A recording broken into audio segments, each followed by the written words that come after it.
சேனலா பார்க்க வரைக்கும் நண்பர்களே, EVKS இளங்கோவன் சிவாஜி சாருடைய தீவிர ரசிகர், காங்கிரஸ் மூத்த தலைவரா இருந்த ஒருத்தர். அது மட்டும் இல்லாம அரசியல்ல சிவாஜி சார ஒரு பெஸ்ட் இன்ஸ்பிரேஷனா எடுத்து இருந்த ஒரு நபர். இவரு சனிக்கிழமை காலையில 10, 12 மணி அளவுல காலமாயிட்டாங்க. இவங்கள பற்றியான விஷயம் பார்த்தீங்கன்னா, கிட்டத்தட்ட சோசியல் மீடியா ஃபுல்லாவே ரொம்பவே அதிகமா போய்க்கிட்டு இருக்கு. குறிப்பா இவங்க பேசக்கூடிய மெயின் விஷயமே, இவரு சிவாஜி சாருடைய ஒரு ரசிகர் அப்படின்னு சொல்லி தான் பேசுறாங்க. இவரை பற்றி நம்ம சேனல்ல ஒரு சிறப்பு பதிவு பண்ணணும் அப்படின்றதுக்காக தான் இன்றைக்கு அந்த ஒரு விஷயத்தை பார்க்க போறோம். கொஞ்சம் லேட்டாக இருக்கலாம். பட் நிறைய விஷயங்களை கலெக்ட் பண்ணி கொஞ்சம் புதுசா உங்களுக்கு சொல்லணுன்றதுக்காக தான் இந்த ஒரு லேட் இன்ஃபர்மேஷன். ஸோ யாருமே தப்பா எடுத்துக்காதீங்க. சரி வாங்க, இவருடைய வாழ்க்கையை பற்றி ஒரு சின்ன பகுதியை நம்ம இன்னைக்கு பார்க்கலாம்.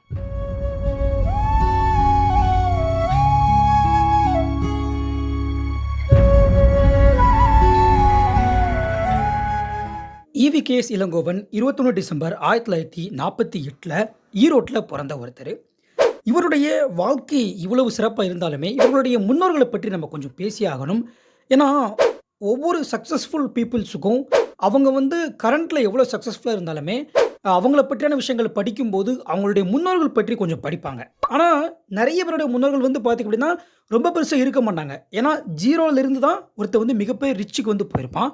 பட் இவருடைய வாழ்க்கையில பார்த்தீங்க அப்படின்னா, இவங்களுடைய முன்னோர்களே மிகச்சிறந்த மக்களா இருக்கிறாங்க. அவங்க வரலாறு பேசக்கூடிய ஒருத்தவங்களா இருந்திருக்காங்கன்றது தான் நம்ம பார்க்கக்கூடிய ஒரு விஷயம். அவங்க யார் யார் அப்படின்றத நம்ம இப்போ பார்க்கலாம். தமிழக அரசியல்ல திராவிடர் கழகத்தை தொடங்கி ஆலய போராட்டம் நடத்தி மூட நம்பிக்கைகளுக்கு எதிராக போராடியவர் தான் தந்தை பெரியார். இவருடைய சகோதரர் கிருஷ்ணசாமி.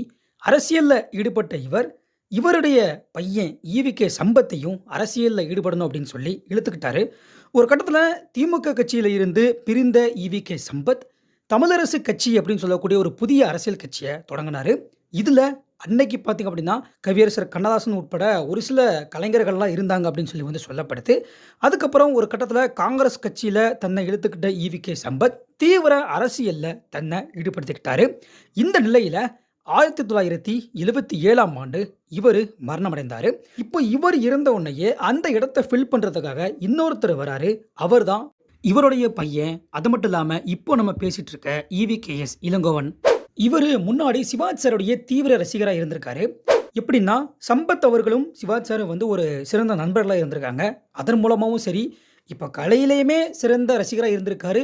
இன்னொரு விஷயம், அரசியல்லையுமே சிவாஜி சார் ஒரு பெஸ்ட் இன்ஸ்பிரேஷனாக எடுத்துகிட்டு இருந்திருக்காரு. இதில் முக்கியமான விஷயம் என்னென்னா, அன்னைக்கு சிவாஜி சாரும் காங்கிரஸில் தான் இருந்தார். ஆரம்பத்தில் பார்த்தீங்க அப்படின்னா, EVKS இளங்கோவனுக்கு கட்சியில் MLA சீட்டு கொடுக்கறதுக்கு சிவாஜி சார் தான் பெரிய சிபாரிசு பண்ணியிருக்காரு அப்படின்னு சொல்லப்படுது. ஸோ அப்படி பண்ணி அதுக்கப்புறம் 1984 நடந்த தேர்தலில் சத்தியமங்கலம் தொகுதியில் போட்டியிட்டு இவர் வெற்றி பெற்றிருக்காரு. அதுக்கப்புறம் அந்த டைம்ல தமிழக முதல்வராக இருந்த எம்ஜிஆருடைய மரணத்தை தொடர்ந்து அவங்களுடைய மனைவி ஜானகி முதல்வராக மாறினாங்க. ஸோ இந்த டைம்ல காங்கிரஸ் கட்சி இவங்களுக்கு சப்போர்ட்டிவா இருந்திருக்கணும். ஆனா ஆதரவளிக்க மறுத்துருச்சு. அப்போ பிரதமராக இருந்த, அது மட்டும் இல்லாமல் அகில இந்திய காங்கிரஸ் தலைவராக இருந்த ராஜீவ்காந்தி ஒருங்கிணைந்த அதிமுகவே நம்ம ஆதரிப்போம் அப்படின்னு சொல்லி சொன்னாரு. இதனால பார்த்தீங்கன்னா, காங்கிரஸ் கட்சிக்குள்ளேயே கருத்து வேறுபாடு ஏற்பட்டிருக்கு. ஏன்னா என்னதான் ஒரு தலைவர் சொன்னாலுமே அங்க இருக்கக்கூடிய எல்லாருக்குமே ஒரு ஈடுபாடு இருக்கணும். ஒரு சில பேர் மாத்தி மாத்தி பேசினாங்க அப்படின்னா அது கரெக்டா இருக்காது. இந்த நிலையில ஜானகி அரசுக்கு ஆதரவா காங்கிரஸ் வாக்களிக்கணும் அப்படின்னு சொல்லி சிவாஜி சார் கோரிக்கை விடுத்தாரு. ஆனா அதுக்கு காங்கிரஸ் தலைமை சம்மதிக்காத நிலையில சிவாஜி ஆதரவு பேரவை உறுப்பினர்கள் எல்லாருமே பதவி விலகுவதா அறிவிச்சாங்க. அதாவது காங்கிரஸை விட்டு நாங்கள் வெளியே வந்துடுறோம் அப்படின்னு சொல்லி சொல்றாங்க. இந்த பேரவையில் நிறைய பேர் இருந்தாங்க. அதுல இருந்த ஒருத்தர் தான் இந்த EVKS இளங்கோவன். இந்த ஒரு சம்பவமே போதும் சிவாஜி சார் மேல இவர் எந்த அளவுக்கு ஈடுபாடு வச்சிருக்காரு அப்படின்னு சொல்லி.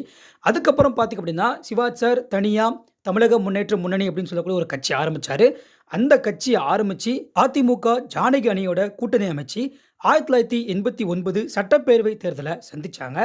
அப்போ தமிழக முன்னேற்ற முன்னணி வேட்பாளரா பவானிசாகர் தொகுதியில இளங்கோவன் போட்டியிடுறாரு. ஆனா அவர் தோத்துட்டாரு. ஸோ அப்படி தோத்துட்டாரு. அதுக்கப்புறம் தமிழக முன்னேற்ற முன்னணியுமே அந்த அளவுக்கு கட்சி பில்ட் ஆகாததுனால சிவாஜி சார் கட்சியை கலைச்சிட்டாரு. ஸோ கலைச்சதுக்கு அப்புறமா பார்த்தீங்க அப்படின்னா, இவர் திரும்பவும் காங்கிரஸ்க்கே போயிட்டாரு.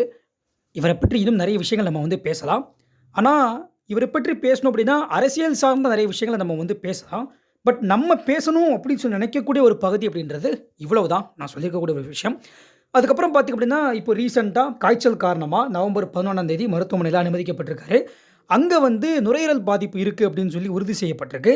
அதுக்கப்புறம் எவ்வளவோ சிகிச்சை வந்து பண்ணியிருக்காங்க. சிகிச்சை பண்ணி ட்ரை பண்ணி பார்த்தாலுமே மீண்டும் மீண்டும் பின்னடைவு இப்படி ஏற்பட்டு இருந்திருக்கு. ஃபைனலா நவம்பர் 14 சனிக்கிழமை காலையில 10, 12 மணி அளவுல இவங்க வந்து காலமாயிட்டாங்க. இப்போ இந்த ஈவி.கே.எஸ். இளங்கோவன் அவர்கள் பற்றி என்ன நினைக்கிறீங்க? ஏன்னா, சிவாஜி சார் ஒரு இங்கிலீஷ் இன்டர்வியூல சொல்லியிருப்பாரு. நான் வந்து அரசியலுக்கு தகுதியற்றவன். அரசியல் என்னை தூக்கி எறிஞ்சிருச்சு அப்படின்னு சொல்லி பேசியிருப்பாரு. ஆனா, அரசியல்ல தன்னுடைய பெஸ்ட் இன்ஸ்பிரேஷனா இளங்கோவன் சிவாஜி சார் தான் வச்சுட்டு இருந்திருக்காரு அப்படின்றது மிகப்பெரிய விஷயம். அதனால இத பற்றியும் நீங்க என்ன நினைக்கிறீங்க அப்படின்றத வந்து கமெண்ட்ல சொல்லுங்க. ஈவி.கே.எஸ். இளங்கோவன் அவர்களுக்கு ஒன்லி சிவாஜி கணேசன் சேனல் சார்பில ஒரு ஆழ்ந்த இரங்கல். என்னுடைய சார்பிலயும் சரி. நீங்களும் வந்து இந்த வீடியோவுடைய கமெண்ட் செக்ஷன்ல இத பத்தி வந்து தெரிவிங்க. அது மட்டும் இல்லாம ஆழ்ந்த இரங்கலையுமே தெரிவிங்க. இன்னும் இந்த ஒரு வீடியோ நெறைய பேருக்கு வந்து போய் சேரட்டும். அண்ட் அது மட்டும் இல்லாம இந்த ஒரு வீடியோவ நெறைய பேருக்கு ஷேர் பண்ணுங்க. லைக் பண்ணுங்க. ஒன்லி சிவாஜி கணேசன் சேனல சப்ஸ்கிரைப் பண்ணுங்க. நாளைக்கு இந்த மாரி நல்ல ஒரு வீடியோல நான் உங்களை சந்திக்கின்றேன். நன்றி.